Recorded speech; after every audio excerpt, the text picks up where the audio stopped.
T. Fulford. To his dear wife Mary, dated in Brockville, Sunday, January 15th, 1891. My dear Mary, I put in a rather busy sort of day for Sunday. Last evening, Sid Comstock sent up word that he'd like to see me come down.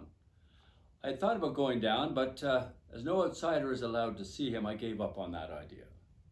I got up about 10 a.m., went down to inspect the house. First chance I've had of visiting it. I found the kitchen in a debacle. A regular skating rink, the ice being 4 inches thick on the floor. I find we could have shut off our water, but consequently we were to allow for the trouble. The first, though, covered by the leak water running through the bottom floor and getting the key free. I was unable to discover where the leak is or where the bust was, but I fancied it's in the back of the sink. The whole thing can be easily remedied and will not leave any damage behind. I intend having a fire started at the range and furnace tomorrow, and will soon have the place thawed and dried out. It would make you laugh to see the condition and fare of the kitchen.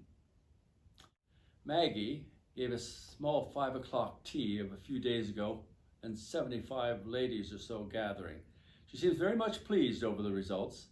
They're quite the rage here this winter, so much so that the cause got up to a big takeoff over there at the Opera House.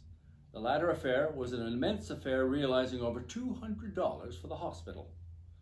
The old Crees, Mr. and Mrs. and Robbie, are at Riverside. If you wish to write them, a letter addressed there will catch them.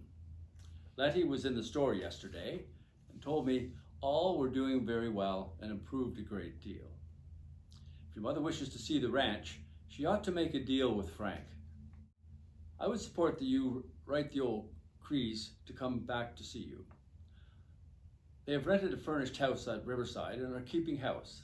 I'm trying to arrange matters to leave here for the East on Tuesday and intend working in Montreal and the townships until I hear from you as to the date of your departure for home. I will return to Brockville a day or two before you return and stay there as long as possible with you. By getting all through with my work in Montreal and Quebec province before you return, I will have the lower provinces to work on that trip. I will leave to take the trip after you return and can soon get through with it. Maggie will look after the house and see that things are put in proper shape. Much better than I could do. I do not feel a particle of leisure in Brockville and want to get out on the road again as soon as I can. It's no place for me without you.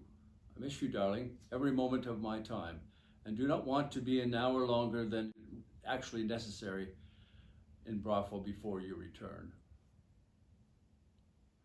George takes a break from his writing, and then later returns with his plans for his trip to California or Mary's return to Brockville.